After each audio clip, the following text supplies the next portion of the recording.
Was ist denn das für eine komische Musik hier? Klassische Musik. Also ich betreibe hier gerade Sonic Aging. Sonic Aging? Ja, Du, ja. für mich oder Das was? ist für jeden gut.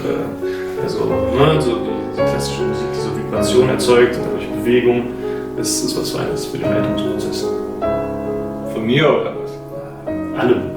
Aber vor allem für unser heutiges Produkt, und zwar Ja, also bei unserem Besuch von Tequila Tres Mujeres waren wir im Keller und zwischen den Fässern gab es auch eine Ecke, da spielten die tatsächlich klassische Musik, weil sich das auf den Geschmack auswirkt. Ne? Aber ich denke, jetzt machen wir mal ohne Musik weiter.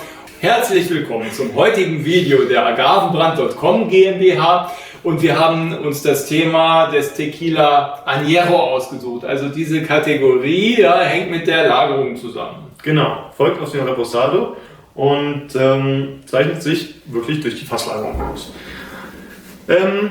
Wir haben schon einiges über die Fasslagerung erzählt im Video zu dem Reposado. Falls ihr es noch nicht gesehen habt, schaut es euch gerne nochmal an. Ja, heute gucken wir uns aber den Añejo an und was man dazu vor allem noch sagen kann, was passiert nach den 3 Jahren. Ja, nach den 3 Jahren wird er zum extra Añejo. Da machen wir irgendwann nochmal ein gesondertes Video zu. Für den Anfang reicht es eigentlich, den Añejo zu beschreiben. Und übrigens diese Kategorie, die gilt auch für Mezcal. Das ist eher selten, dass man Mezcal lagert, aber da gibt es eben auch Añejos. Davon haben wir hier auch ein paar Spezialisten stehen.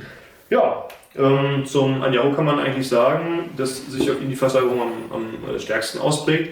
Je länger man ihn lagern lässt, desto milder wird er, desto mehr nimmt er von den Fassaromen auf, desto weniger schmeckt er allerdings auch nach Agave, was unter den Experten auch zu Ambivalenzen führt.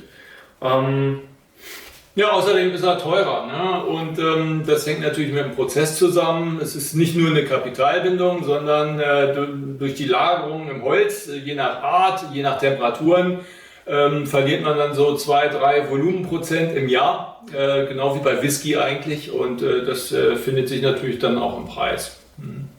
Ja, und das Ganze nennt man Angel's Share. Kann man allerdings auch ein bisschen durch die Lagerung an sich beeinflussen, was für ein Holz man nimmt, aber vor allem auch durch den Lagerort. Also genau, am liebsten lässt man deswegen den Tequila auch in Erdkellern reifen, also in Fässern in Erdkellern, wo man dann eine Umgebungstemperatur von 15 Grad Celsius hat. Am besten eine Luftfeuchtigkeit zwischen 75 und 85 Grad und am besten auch gänzlich ohne Licht.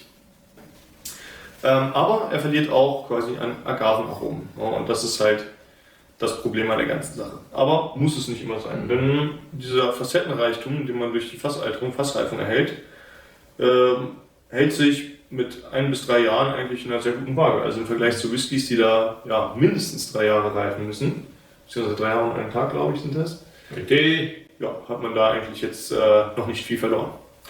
Und sonst vielleicht noch zur Art der...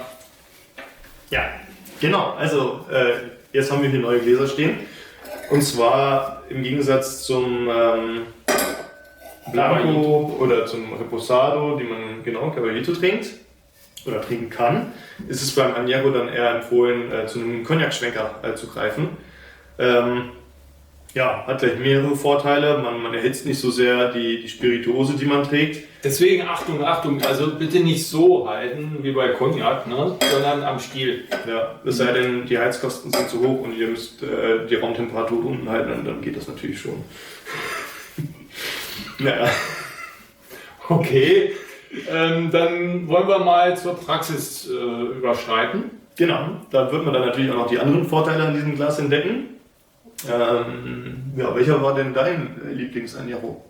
Ja, also ich finde historisch, ist der 1800 natürlich eigentlich der Klassiker. Ne? Gehört zu den preisgünstigen Tequilas und ist aber sozusagen von dem Hersteller, der angefangen hatte, mal im Eichenfass zu reifen. Und ich finde auch die Flasche ganz attraktiv. Die erinnert so ein bisschen an Monumentalbauten aus präkolumbianischer Zeit, ne? Also Maya-Pyramiden etc. Ja, die Flasche macht schon was her. Und den kann man ganz gut trinken. Und dein Favorit? Ja, mein Favorit ist der Herencia de Plata. Dazu machen wir auf jeden Fall nochmal ein separates Video. Aber das ist auf jeden Fall aktuell mein Favorit. Ja, aus dem Haus Tequilas del Señor. Ne, auch eine Distille, die wir eingehend untersucht haben und die wirklich Qualitätstequilas herstellt. Ne? Ja.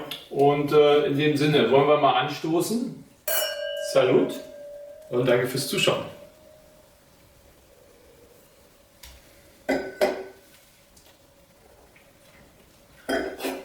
Ja.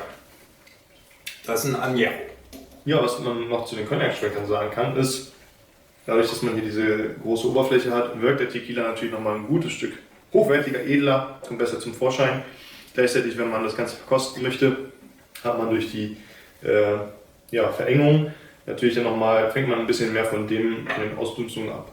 Und, ist auch milder, ne, als die blankeren, ne, Tequilas. Und als nächstes zeigen wir dann mal den Spin-Off, der sich Cristalino nennt, der ja einen totalen Hype erfährt. Also, nicht vergessen, abonnieren, liken und bis zum nächsten Video. Hasta luego. Hasta luego.